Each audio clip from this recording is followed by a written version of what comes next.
Student बोलते हैं कि सर क्या पेज भरने से क्या हम लोग पास हो जाएंगे? ये गलत थिंकिंग है। पेज भरने से नहीं, सब लिखने का तरीका से होता है कि आप कैसे लिख रहे हो तो एग्जाम में कैसा आपको मार्क्स मिल रहा है। अगर आप इस तरह से लिखोगे ना और गलत भी लिखोगे ना तो वो सही करेगा ही करेगा। हेलो मेरे प्यारे प्यारे दोस्तों, कैसे हो आप सब? देखो वीडियो कितनी लेट हो गई आने में और आप लोग को पता है कि वीडियो स्टार्ट हो चुकी है। तो सबसे पहला वीडियो मैंने PYQ मतलब आप लोगों ने इतना कमेंट किया कि प्रीवियस क्वेश्चन पेपर का आप कैसे डाउनलोड करते हो वो बताओ, वो मैंने बता दिया है। और अगर और जानना है तो मैं लिंक डिस्क्रिप्शन में दिया हूँ, जाके उस क्वेश्चन पेपर को देख लो कि कैसे डाउनलोड करते हैं और टेलीग्राम चैनल ज्वाइन कर लो। आज मैं बताने वाला हूँ कि आप अगर बीटेक में हो और अगर पॉलिटेक्निक या फिर डिप्लोमा में हो तो आप पेपर को कैसे अटेम्प्ट करोगे, पेपर कैसे अटेम्प्ट करोगे एग्जाम में। कौन सा पेपर जी? तो सेमेस्टर पेपर। सेमेस्टर पेपर आप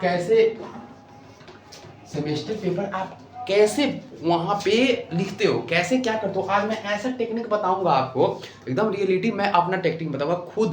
खुद मेरी हर सेमेस्टर में 82, 85, 86% रहा है।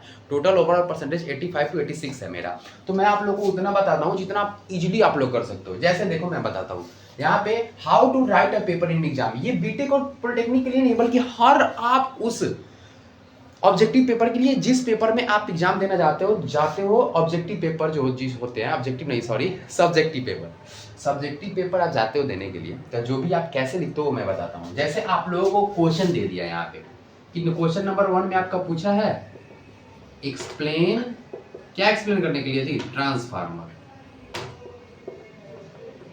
अब ये क्वेश्चन पूछ दिया 5 नंबर का या फिर 4 नंबर। और ये बोल रहा है कि आप ट्रांसफार्मर को एक्सप्लेन कर दो। आप कैसे एक्सप्लेन करोगे? सबसे पहला काम आपको करना है, देखो क्या, ट्रांसफार्मर का 2 लाइन आप लोगों को यहाँ पे लिख देना है। जैसे आप यहाँ पे लिख दो transformer is a static device. ध्यान से मेरी पूरी बात सुन लेना, पहले पूरी बात सुन लो और लिखना भी कैसे। जैसे मान लो कि ये आपका पेज हो गया, अब आप ध्यान से सुनना, ये आपका पेज हो गया, ये चौथाई है जो करते हैं। आपको चौथाई में एकदम नहीं लिखना है, ना ही इस साइड लिखना है और ना ही अपर साइड लिखना है। आपको क्या करना है, क्वेश्चन नंबर यहाँ पे डालना है, यहाँ पे लिखना, आप नीचे लिखना चौथाई के नीचे लाइन में कि सेक्शन ए और उसको डबल लाइन कर देना। इससे आपका 3 पेज भरेगा। कितना लाइन? 3 लाइन भर गया। उसके बाद आप एक लाइन छोड़कर नीचे लिखना क्वेश्चन नंबर 1 का ऐसे सर्कल करके यहाँ पे लिख देना आंसर। क्या लिखना? आंसर। और इसको एक अंडरलाइन दे देना। ध्यान से मेरी बातें सुनते रहो और एक अंडरलाइन दे देना। अंडरलाइन देने के बाद आप ट्रांसफार्मर के बारे में 2 वर्ड लिखोगे। मैं नहीं बोल रहा ट्रांसफार्मर, कोई भी आपका टॉपिक है उसके बारे में 3 या 4 लाइन मेन, एकदम मेन पॉइंट। जैसे मैं लिख देता हूं कि ट्रांसफार्मर, तो transformer is a static device. समझ में आ गया? Which is used to step up and step down the transformer and it is a transfer the power from one place to another place. तो मैं ये चीज यहाँ पे लिख दिया। कितना लाइन? 2 लाइन जी। लिखने के बाद आप सबसे पहला काम करना डायग्राम का। डायग्राम आप लोगों को छोड़ना ही नहीं है, चाहे कुछ भी हो जाए। यहां होने के बाद आप यहाँ पे डायग्राम बना लेना। ठीक है, मान लो आपने क्या किया, डायग्राम बना दिया। वैसा डायग्राम बनाना है। अगर आप चाहते हो ना तो इस यहाँ पे 2 लाइन लिख के छोटा सा डायग्राम यहाँ, और अगर बड़ा डायग्राम है तो एक पेज टर्न करके इस पेज में आप पूरा डायग्राम बना लो। जिससे आप लोगों को क्या एडवांटेजेस होगा, इससे तो और अच्छा एडवांटेज होगा कि आपका पेज जो होगा वो भरेगा। बहुत सारे स्टूडेंट बोलते हैं कि सर क्या पेज भरने से क्या हम लोग पास हो जाएंगे? ये बेटा आप लोग की गलत थिंकिंग है। पेज भरने से नहीं, सब लिखने का तरीका से होता है कि आप कैसे लिख रहे हो तो एग्जाम में कैसा आपको मार्क्स मिल रहा है।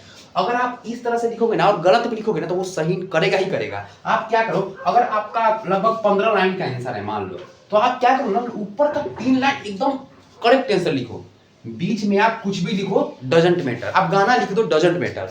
और लास्ट का 2 लाइन आप सही लिखो। बस ये बीच वाला जो कहानी है ना, वो बस जो होता है वो होता है, और कुछ नहीं। समझ गए? आप बस इतनी बात को समझ लो गाइस, ठीक है? और बाकी सब वैसा ही है। और वैसे ही लिखना। अगर नेक्स्ट पेपर में आप वैसे लिखोगे क्वेश्चन नंबर 2 का, हाँ तो वैसे ही डाल देना कि सेक्शन बी का क्वेश्चन नंबर 1 का और ऐसे आंसर और अंडरलाइन। इससे आप लोग का 5 या 6 लाइन भरेगा, जिससे आप लोग का एडवांटेज होगा कि पेज भी भरेगा और आप अच्छा से लिख भी पाओगे। ठीक है? तो याद रखना कि आप चौथाई के ऊपर मत लिखना, कभी मत लिखना। और कुछ बच्चे क्या होते हैं, इधर लिख देते हैं क्वेश्चन नंबर 1 का आंसर, तो ये दिखता नहीं है ना। और आप बोलोगे कि पेज भरना है, फिर भरेगा कैसे? फालतू लिखने से तो नहीं भरेगा ना मेरे बच्चों। समझ गए ना गाइस आप लोग? हाँ, तो ऐसे ही करो आप लोग। और कोई दिक्कत है, और मैं प्रीवियस क्वेश्चन पेपर था आप लोग को दे दिया, ठीक है। और मैं स्टार्ट कर रहा हूँ वो चीज़, एग्जाम का most important question crash course, बिल्कुल फ्री गाइस, नो पेड। एक स्टूडेंट के बच्चे मेरे पास कॉल किए, मतलब सॉरी, स्टूडेंट के पापा ने कॉल किया, कोई थे यहाँ पे, आई थिंक पलवल वलवल कहीं के थे, कॉल किए, बोल रहे हैं सर आप ऑफलाइन भी कोचिंग करते हो क्या, फीस ले लो लेकिन मेरे बच्चे को पढ़ा दो। बोले नहीं सर, ऐसे नहीं होते हैं कि वैसे मैं नहीं करूँगा, आप पूरा फ्री होता है, कोई प्रॉब्लम नहीं होगा उनको। मैं बोला कि पूरा फ्री होता है, कोई दिक्कत नहीं होगी सर, आप उनको कॉल पे बात कर लो, मैं पूरा फ्री नोट्स देता हूँ, फ्री प्रोवाइड करता हूँ A to Z।